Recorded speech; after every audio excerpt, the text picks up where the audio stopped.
Well, you can never have enough Mustangs. That's what my wife says, so I'm gonna go ahead and do a little more work on this one. And okay, to get started, first I'm gonna need a filter.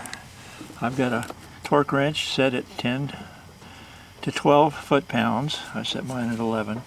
I got an electric ratchet wrench and a standard 1/4 inch ratchet wrench with a 10 millimeter socket and a magnetic parts tray there. Works pretty good. I have some Mercon transmission fluid, 5 quarts, and then of course a pan gasket, and I opted for the reusable rubber pan gasket. There are less expensive pan gaskets that actually hold the bolts in for you, so I don't know how this is going to work out for me, but I might add a little tack sealer to hold it onto the pan after I get the pan cleaned up. And last but not least, a whole bunch of rags, shop towels. Dipstick says use trans fluid Mercon 5 at that end, and on this end that's the hot level, I believe, and then that's the cold level. So that's kind of a handy little reference point there. And this engine should be cold when you change this fluid, of course.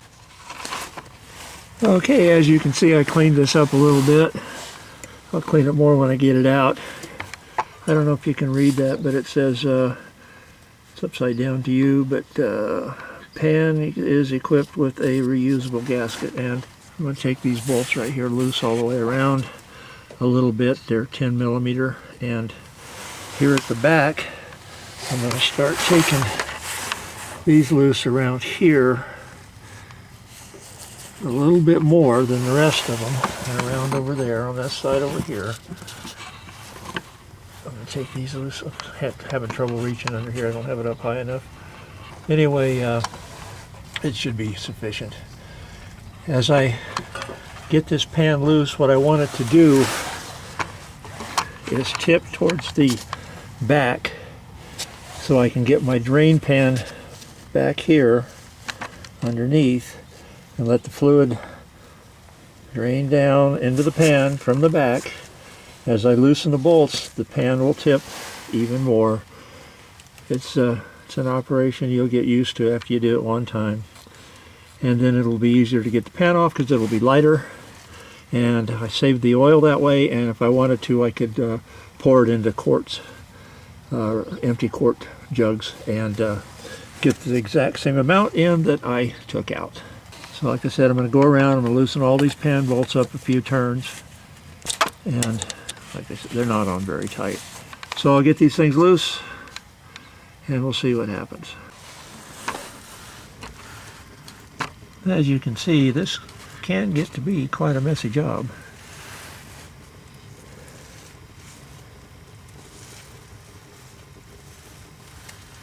Anyway, these are the last 4 bolts holding it on, and it doesn't seem to be very heavy, but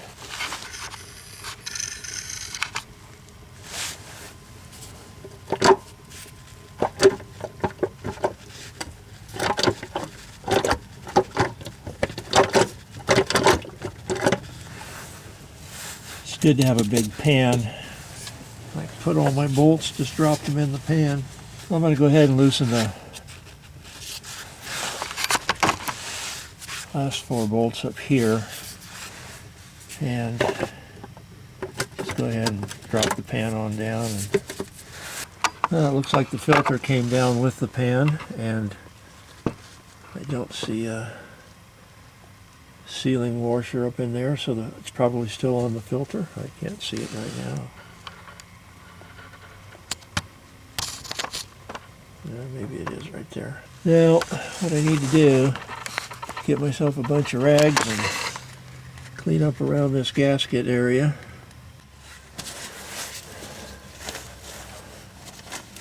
Okay, now that I've got the filter out, it just presses up into the hole that the other one came out of, and it's got little ribs on the end of the gasket here. You don't know if you can see them or not. But this filter should hold itself up in there. All the filters I've ever replaced do. So you don't have to worry about it falling out while you're assembling your pan gasket. So here's the pan, and the gasket's still there and nice and loose. This thing here, believe it or not, is a plug for the dipstick tube. It's put in at the factory, and it keeps the transmission and everything clean, and then when the dipstick tube is installed, it pushes this out and into the pan. Now generally when the fluid is changed, people remove that. So if you find this in your pan, it's a sign that the transmission fluid has never been changed, or the person just left it in there and changed the fluid in the filter himself. So here it is, pretty much drained. This here is a magnet that collects all the metal shavings from the transmission as it's wearing, and it's just stuck in here, and I'm going to clean it up as well and put it back together and show you what this looks like when I get done. So if you see this on your pan, you know that your Mustang's been on a trail ride before. Okay, this is a reusable replacement gasket, and it only goes on one way for the holes to line up, believe it or not. And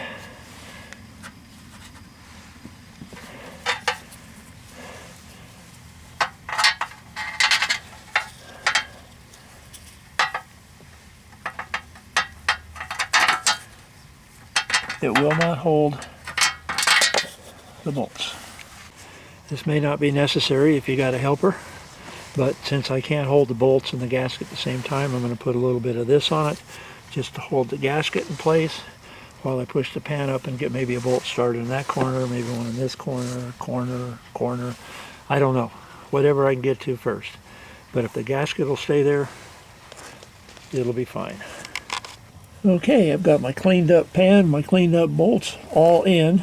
That's it. I'm just going to tighten these down to 10 to 12 foot-pounds of torque, alternating pattern, back and forth, up and down, whatever. Then we'll lower the Mustang and put some fluid in it. Start off with 4 quarts and see where it comes to on the dipstick. Well, I measured what came out of the pan, and I got a little over 5 quarts, so what I'm going to do is I'm going to use the dipstick method on this. I'm not going to put the whole 5 quarts in. I'm going to use the bottom. There's the top when it's warm, and then there's the bottom mark when it's cold. So I'm going to put maybe 4 quarts in, bring it up to the cold mark, and then run the engine, drive it a little bit, and warm it up, and then see where I come to, and then top it off from there. But it could have had more in it than what's called for. I don't know what the last person put in it, so anyway, we know it hadn't been changed quite a while. So here goes. Like I said, I'm going to put 4 quarts in. I'm going to drive it, and I'll see if I need to put more in there, and I probably will have to add the rest of this in there. So I need to start the Mustang and run it through the gears a little bit, and then come and check the fluid while it's idling. And here's the cold reading with 4 quarts, not even up on the dipstick. So I'm going to go ahead and put the remainder of it in there, see if I can get a dipstick reading. Here's the reading I have with 5 quarts in it, and it is a little sluggish going into reverse.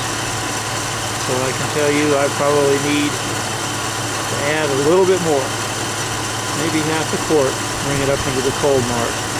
So I'm going to have to order some more mark on because I only got 5 quarts. So this Cars Trucks Detours, aka Steve AZ711, and I'll let you know in the next video if the whine came out of the transmission.